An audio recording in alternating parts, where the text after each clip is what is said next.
G'day, my name's Mike and I'm making the first axe blows in a dugout canoe.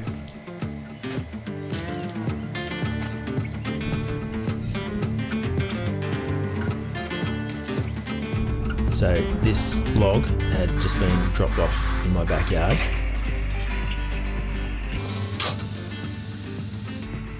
So this log is going to be what I build a dugout canoe out of, and it's going to hopefully involve about a 1,500 kilometre outrigger canoe journey on the Great Barrier Reef.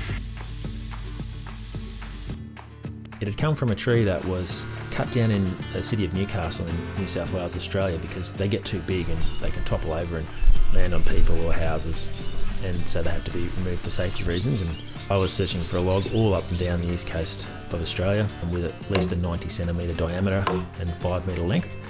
And I tracked down a farmer who had picked up the log, and he very generously allowed me to take the log off him because he could see I was really doing a passion project. So thanks very much to that farmer Monty for helping me out there.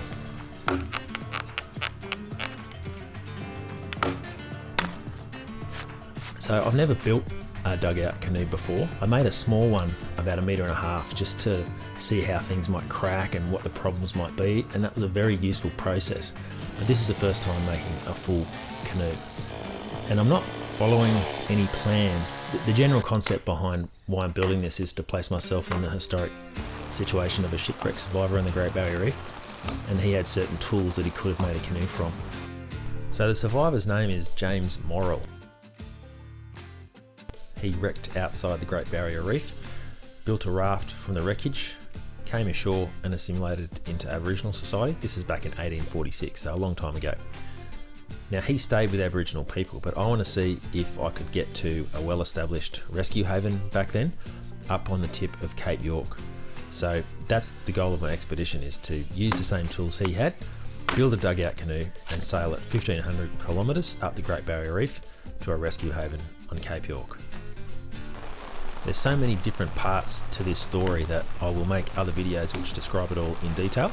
So please subscribe if you want to see more detail about the survival scenario he was in and that I'm placing myself in, or the historic survival equipment that I've made myself. And I know what he had because he wrote a book about it, which has been republished since by many different authors.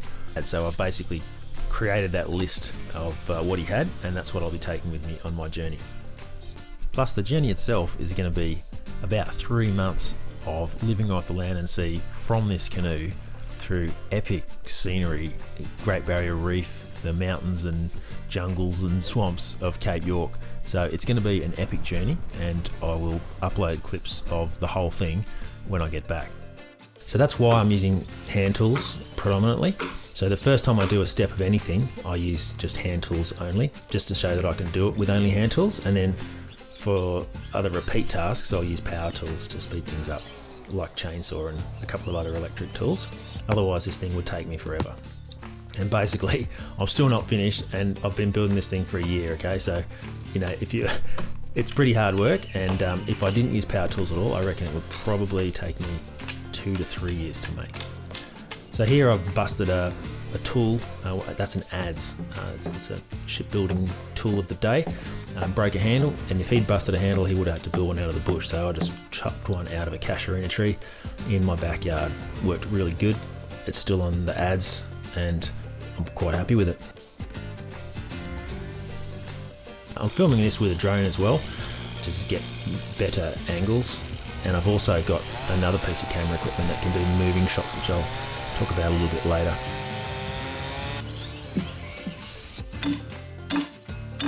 So here I'm cutting blocks out with a chainsaw.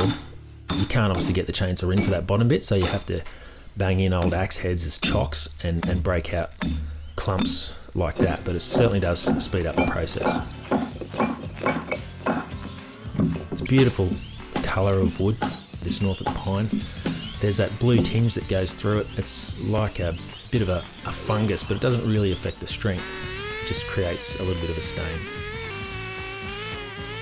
So I only used one type of chainsaw. It was a short, sort of 35 centimetre bladed version, but it's done pretty well.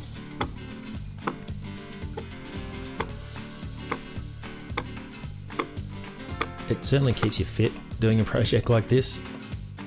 You know, my hands have certainly toughened up. I use gloves, as I'm sure he would have had in his toolkit, because it just helps to ripping your hands up just that little bit more. I certainly had a whole bunch of scraps of wood, that an ever-increasing size of wood pile, and it was all pretty much done just outside the clothesline between myself's house and my neighbour's house. You can see I'm practicing some sort of antsy-pantsy camera techniques. This is because I am making a feature film out of this, and I've made a feature film before, so I'm in the process of building a log. I'm getting better at using this camera equipment.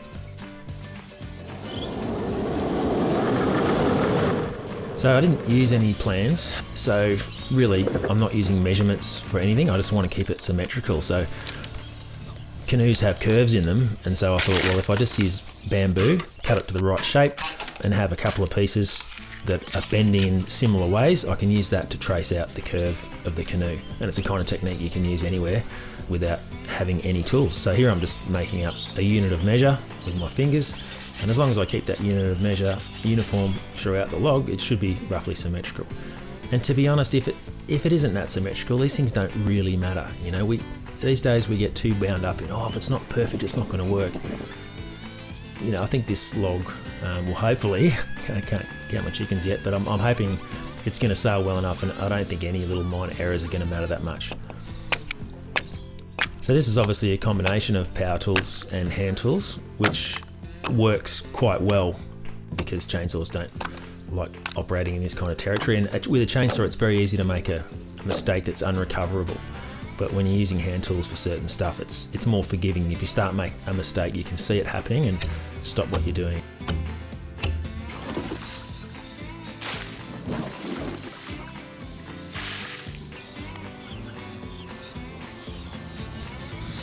I just found my first set of borers, and I thought they might be old ones, but here's this little borer larvae wriggling around, and these holes actually go quite deep. I can stick a stick about an inch into some of them, which is bad news. I can now see for the first time the bow starting to take shape, just as I've cut away that curved line there, following the bamboo around to the bow. And it's a nice feeling, just being able to see that first curved, smooth line. It's going to one day cut through the water. I used safety goggles and a lot of common sense with safety equipment. I always had boots on. It's very easy to destroy your feet with the one wrong axe blow or adze blow. And my eyes are obviously really important, so I'm wearing safety goggles all the time. Now, he probably wouldn't have had those, but you know, why risk it? This is a different kind of borer that makes an even bigger hole. Wasn't too many of these, just a couple down near the root section. So here I'm just inspecting more damage on the bottom. And you know, you could poison the things, but the shipwreck survivor wouldn't have had poison. So a traditional method of getting rid of insects is to just heat them with fire until the wood gets too hot and they die, and hopefully you don't burn too much of the wood in the process. That's just a homemade sort of gauge to try and be more accurate with a chainsaw. And here I am slicing off slabs because I had a bit of an idea that after I make the film, maybe I could keep a couple of good sized slabs and use them for merchandising afterwards. I don't know if the plan's going to work because the wood just sort of rots if it just sits out there doing nothing. So I put some of it in the shed, but I couldn't fit all of it in there. And I also thought some of the wood would get used later on to make parts for the canoe, and then why chop down another tree if you can save some decent chunks of wood off the main log.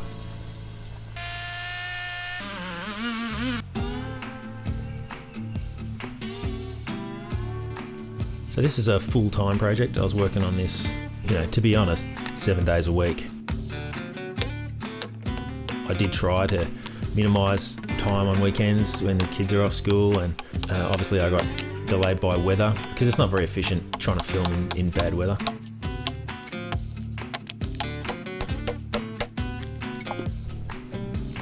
So when it came to moving the log, I wanted to make sure I could do it completely without mechanical assistance other than a couple of rough hand tools. And it was certainly possible to do, but it took a lot of effort.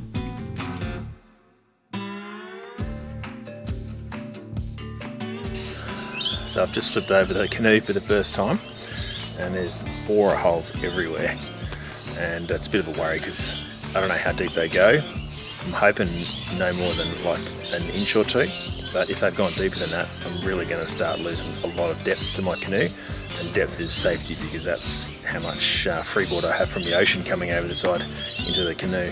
So I'm going to clean this off or take out the bulk of wood that I need to as quick as I can to see where the borers are at, and then I'll have to try and manage them again, probably with fire like I did last time when I first noticed them.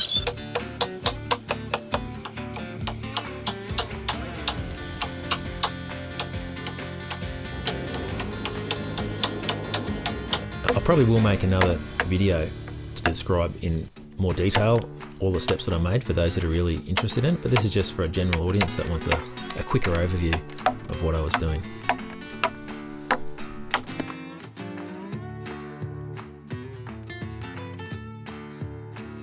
So a lot of processes are just repeated on one side and then you roll the log over and repeat it on the other side. And I didn't know the exact line I would take, so I would just take a little bit off at a time and step back and look and see if it looked about right. I did want to build the thing right down to the bottom of the backyard because it would have been better for the filming aspect. I didn't want it in such a suburban setting underneath the clothesline, but the truck wouldn't drive down there because it was just too boggy, so I had to just put up with having it up here, and the winch on my car wasn't enough to drag the thing because it's so heavy. You'd think that you'd get a sore back doing this, but when you really are just working outdoors all the time, your body just adapts and you just don't have any aches or pains, and it's a really good feeling. The indoor life that we lead these days is sort of what causes us to have muscular problems because we just don't use them enough. You can see here it's now midwinter, I'm wearing a beanie a lot of the time. As soon as I start working though, I get pretty hot, so half the time I've got my shirt off as well, because who wants sawdust and the uncomfortable nature of clothing on when you're swinging an axe. Those leather boots serve me quite well. I only got one little nick in them because I am very careful with that adze. Here I'm just assessing symmetry and also the slow motion abilities of this camera that I've got.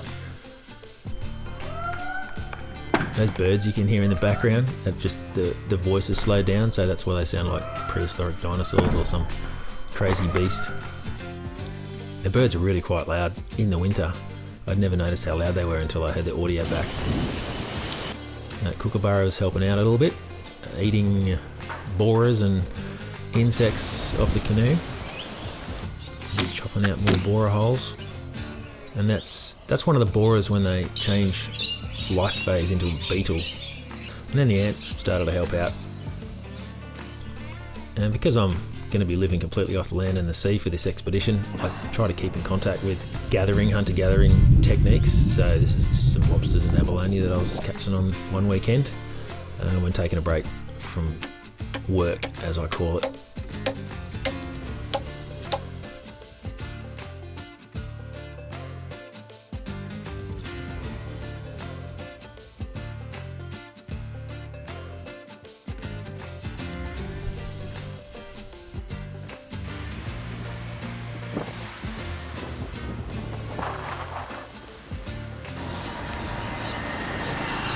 That's the postman. Pretty much anyone that drops anything off at the house is always amazed at what's going on in the backyard, and we end up having a chat.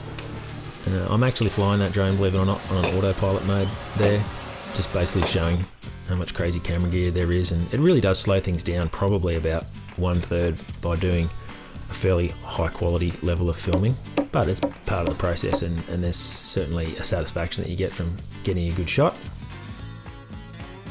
Time lapse is great. Without it, it'd take a very long time to watch someone building a dugout canoe. Here I'm just feeling for symmetry, because with the sun on one side of the log and its shade on the other, you can't always assess it with the eye.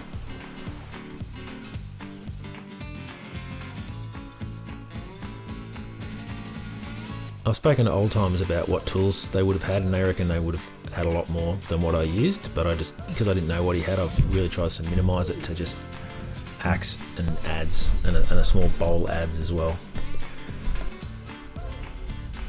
The reason I did that initial chop down into the wood was to help with cracking, relieves the pressure within the log, the forces which tend to pull the grains apart. I found a knife, a really sharp knife, just works even better than an electric plane or anything to provide a nice smooth surface.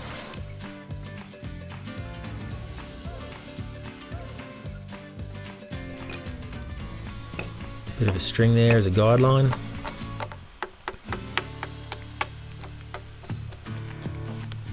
I did listen to the radio a lot when I was doing this, so I'm very current on world events for this year, more than I've ever been. In fact, I actually started buying shares during the process as well, because at risk of dating this video, it was done during COVID, during lockdown, at a time which is a good time to buy shares, so it was kind of handy knowing what was going on every minute by listening to the radio.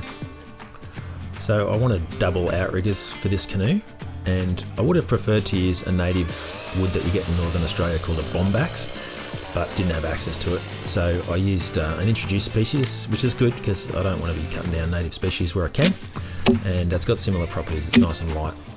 Check out the size of that borer. But I thought maybe I'd have to cut green stuff and it would need a while to dry, so I've done it sort of in the middle of the build so it would have time to dry. So I just basically picked them up, took them home, and stored them in the corner for the moment.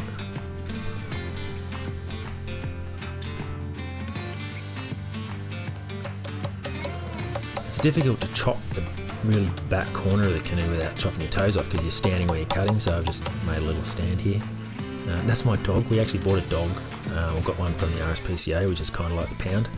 He's the coolest dog, but he always gets in the way when you're trying to swing an axe, and so I had to keep stopping what I was doing. But I thought, rather than buying some planks, which I know that the shipwrecked survivor had access to because they built a raft out of their shipwreck, so they had sails and chopped down bits of mast and rigging and ship, so he would have had access to some planks. So rather than buy new ones, I just chopped out some long straight ones from the middle of the log when that opportunity arose. I made a shade cloth and moved the log under the shade because I thought this project, the building process, might take as short as 3 months, but basically went into the next season. It was summertime and the log was getting so much sun that cracking started to become a problem as the wood heats up and dries out.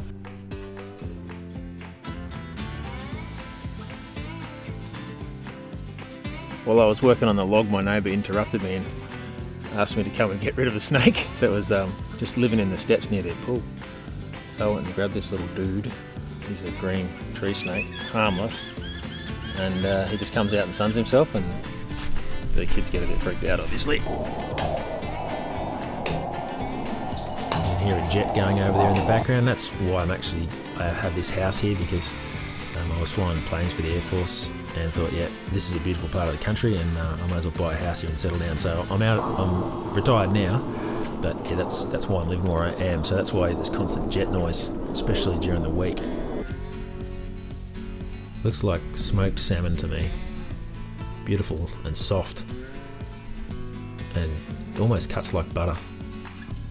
Because I got no plans, thinking about what I'm doing is ultra important. So a lot of the time I would just sit there, drink coffee, and think about the next problem that I had to fix. And I try and think at least 3 or 4 problems in advance, because once you've done a step on wood, you can't go back. So I reckon I've probably spent a third of the time working, a third of the time thinking, and a third of the time filming. So you can see here I've made a bit of a mistake. The grain goes down on an angle like this, so when I cut it in this way, it breaks up like this and breaks away. I really should have been cutting it from the other direction like that. So as you go along the log, the grain goes up and down like that. You've got to keep checking so you don't have this kind of problem. That's an electric plane, which sort of speeds up the job of using a knife. There's another broken axe handle. I do feel sorry for my neighbours because I was pretty noisy for a whole year. They didn't complain, but I do feel bad about the noise I was making.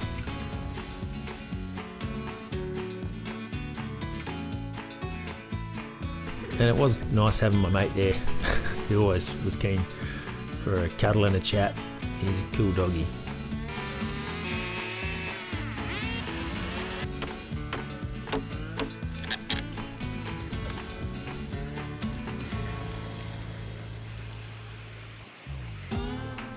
So the shipwreck survived was in the tropics, so it's much more humid there. This drier southern air takes the humidity and the water out of the wood, so it makes them more likely to crack. So to simulate a more northern environment, I put a tarp over to keep the moisture trapped into the log and reduce the cracking risk. The problem with that is then you get slime and mould growing in there, so I would actually spray it with salt water, which sort of kills the slime but still keeps the moisture in.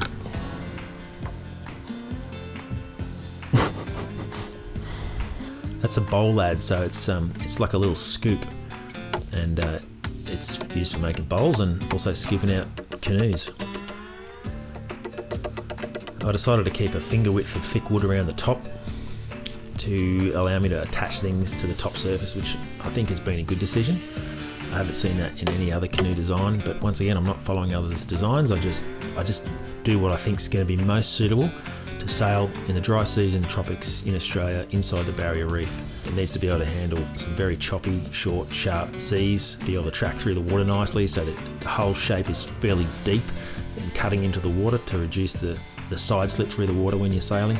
There's very few applications of dugout canoes that are designed for specifically what I'm doing. So it's really nice not following any plans and just going with what your gut feel is. There's no committees. I don't need to convince anyone if I'm doing something a certain way. I don't need to ask permission or consult. I just think about it really hard and go ahead and do it.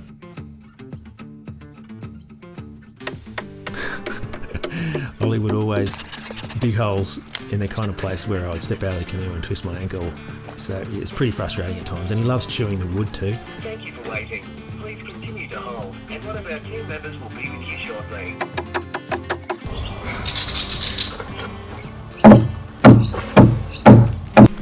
These cracks are starting to freak me out. So that's a large crack just starting to develop through the middle of the log.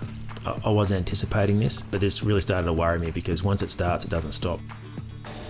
That's a different kind of crack that goes along a grain of the tree, which from counting the rings at the start of the project was about 50 rings, so it's about 50 years old. So when the tree was about 40, so 10 years ago, there must have been some event which weakened the bark and on that particular tree ring, and I've got a minor crack that goes all through the canoe, which is a bit of a problem.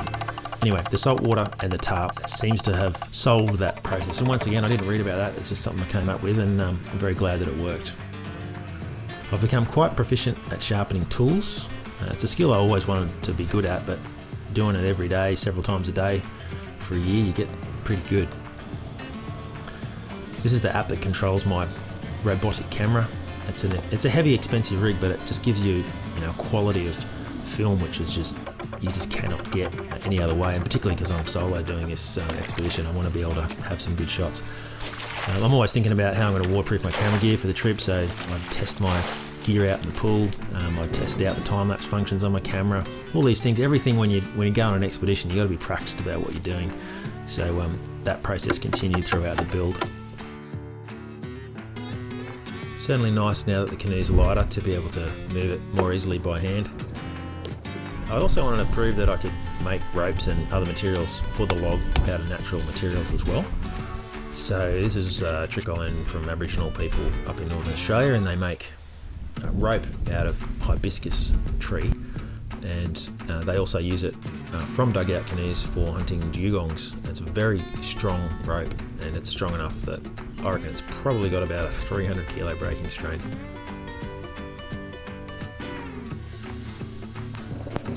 It's important to have strong attachment points to tie off the outriggers to, so that's what these bumps are in the canoe. Here I'm spraying the canoe with the salt water. I'm also wetting some sheets and just throwing that over before I put the tarp on, just to once again stop that cracking. And I could see the crack open up, and I'd put that on, and the next day the crack would close up again, and I just managed how far the crack went. When it got to a certain point, I'd wrap it up and allow it to soak in some more moisture. Oh, thankfully the outrigger wood, the Polonia, is nice and soft again, and it's quicker to cut. I wanted to shape them so they had enough buoyancy that I could walk out on an outrigger and it not sink on me. And also, if it's possible that a crocodile might try and climb aboard, which I hope it doesn't, but if it does, it'll be enough buoyancy that they won't roll it over as they try and climb up over a float.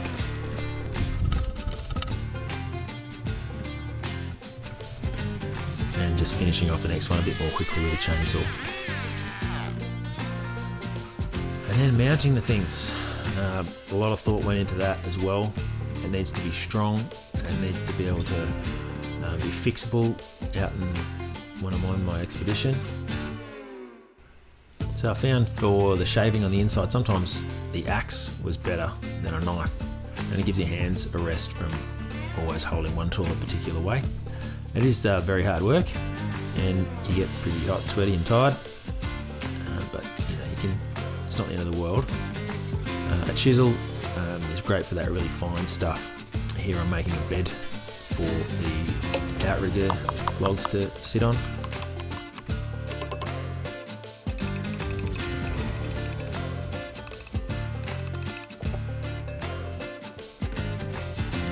And these are the actual outrigger arms themselves, once again from Casuarina tree in the backyard. It's the first time I've ever put the floats in position. I know it looks a bit clunky, a little bit heavy up top to me, but overall, for the first time ever, it's looking like the full canoe. But to see it like this after such a long time, well, it's a great feeling.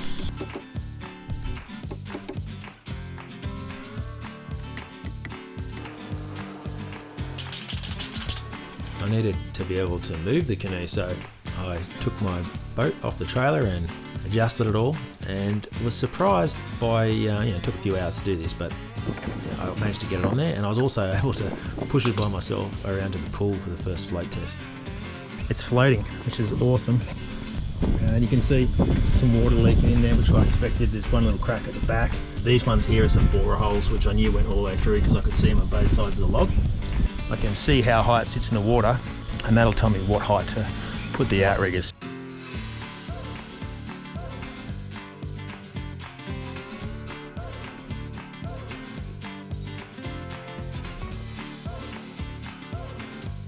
And I finally decided on the method I'd use to attach the outriggers, and I'm bashing more Casuarina stakes in.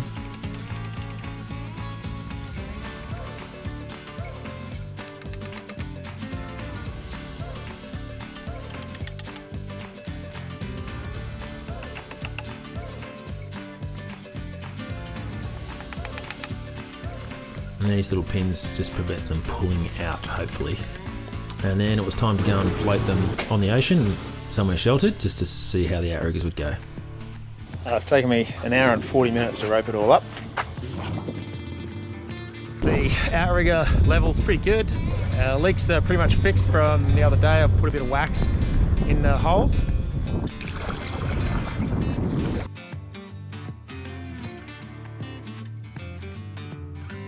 So I need to be able to steer the canoe, and I could use an oar or a paddle to steer it, but I'll be surviving, I'll be very tired, so it needs to be able to do it hands off, and I'll be filming with a drone as well, so another reason to be able to sail hands off.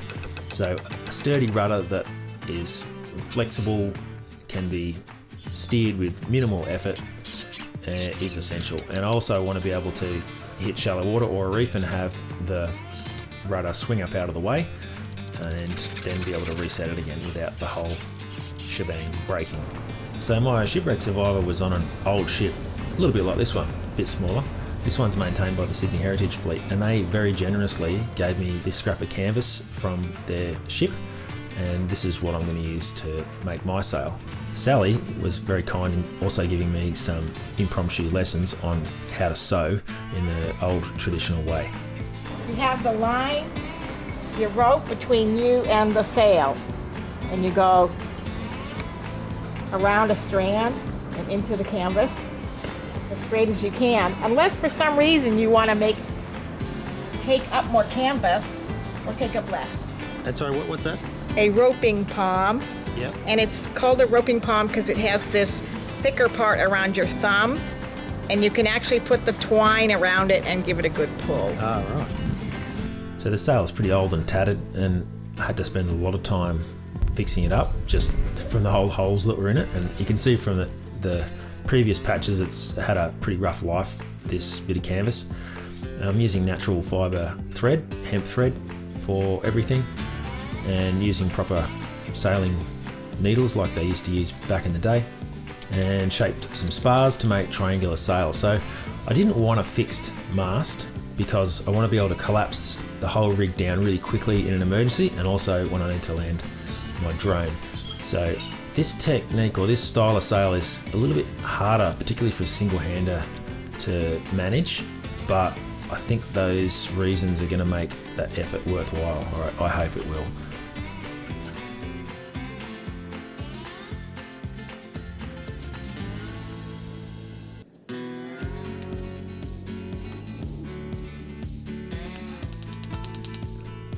I had to readjust the sails and undo them and resew them a fair bit just to get the sails to hang straight, which is important for efficiency. I've just been waiting for the opportunity for the wind to die down enough to pull the shade sail down and put the actual sail up so I can start getting an idea of the state of things, because I'm hoping if it just holds off for another maybe day or two that I'll be able to get it on the water, see it all fly, and hopefully it works.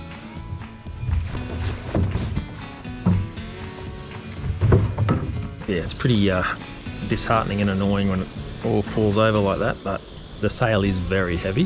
Those bamboo poles are pretty thick. I mean, this is just sitting on a flat ground out in a moving ocean. It's going to be pretty difficult. So I have to rethink this sail setup. I had to lighten the spars by putting lighter bamboo in there and also trim off the ends to make it a little bit easier to manage. But it also highlights that I need a larger platform to stand on, particularly on a moving ocean, so I don't trip over and fall whilst I'm trying to lift up the sails. Little squall just came over, and I thought, why not put the sail on and use it as I was been planning as a rain cover. It's also going to work as a shade cover too, hopefully. This is going to be my tent when I go ashore as well. I'll literally take the sail, peg it into the ground, put a pole up in the middle, and that's my tent. And I'll be sleeping under here as well. I've got to sort of crop-proof it a little bit more underneath for some of the places I'll be camping. I've got two different positions for this smaller sail. This is the one where it's pivoted the base of the mast from the crossbeam, so it's further, and that means it's easier to go upwind because the centre of pressure is further rearward. But I've also got another position where I can move it forward and have that mast pushed up from the bow, the same as the main sail, the big crab claw sail. And these two options are just going to give me flexibility to be able to sail hands off downwind if I've got it forward, and go upwind if I've got it mounted further back. I decided to redo the lower rudder support to make it stronger and more streamlined and a little bit higher above the waterline. My shipwreck survivor reported finding abundant native honey with Aboriginal people in hollow tree trunks. The honey is great, but what's even better is the wax, because it's really good sealant and glue. Southern Australia doesn't have as many native bees, so I've actually got them in hives down here, and I've also got access to my neighbours' hives if I need to get more.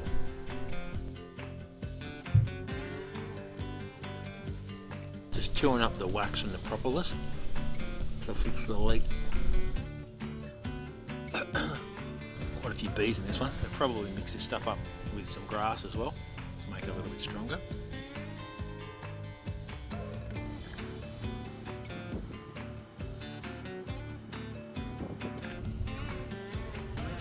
So the raft that Morrill made was held together with rope and nails, as he describes it. So I've got antique copper and iron nails.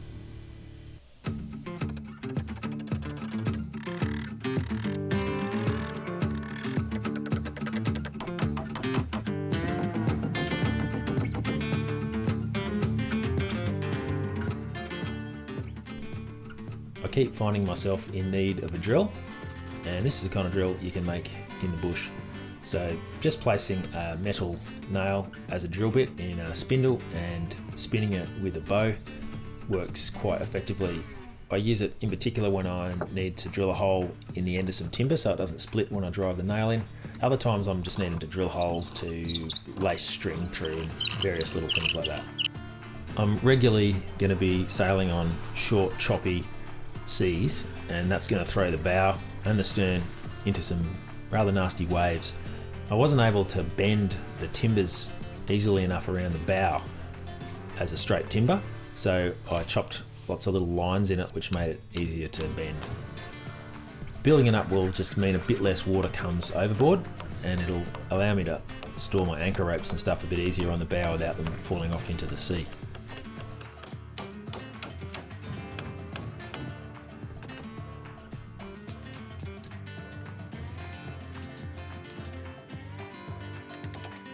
As much as possible, I'm making this hatch self-draining out to the ocean, so if I do get a wave over, most of that water will head off to the side and trickle down the sides of the canoe, so it's going to mean less bailing. And here I'm sealing it with the beeswax.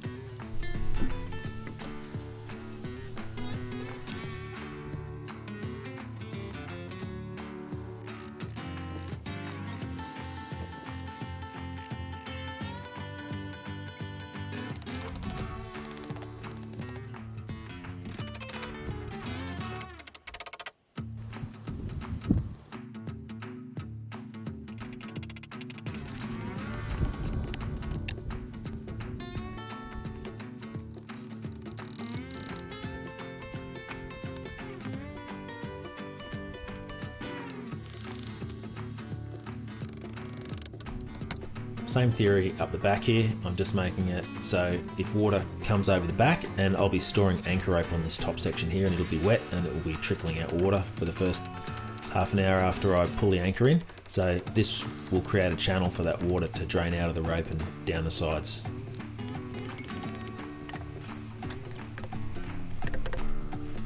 The curve away to the stern is not as pronounced as the bow, so I didn't have to cut into it, and the boards back here are a bit thinner, so I can just bend them around enough.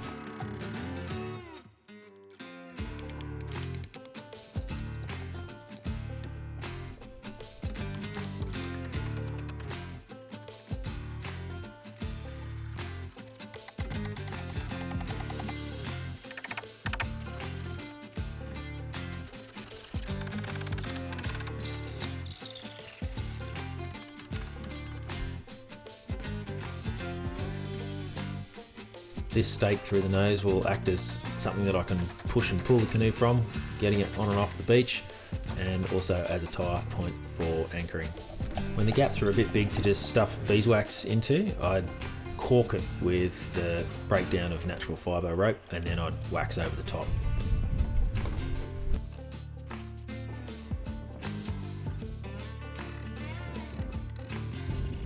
I need to be able to lock the hatches shut, because another purpose they have is if I get rolled over at sea, they will hold all of my stuff inside the canoe whilst I hopefully ride it again, and then at least I can bail out the canoe and still have my stuff inside it.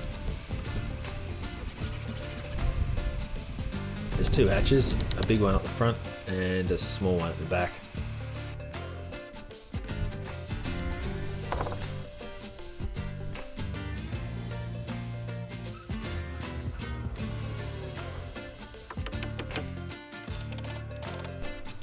This is one of the tie-off points for the crab claw sail.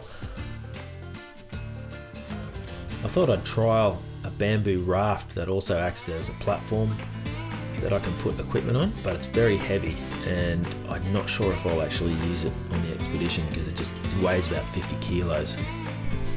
And to finish off, I've put some tie-off points for the sail. So after a full year working on this project, 5 to 7 days a week, probably 8 to 9 hours a day, without any holidays, I'm finally ready to test it.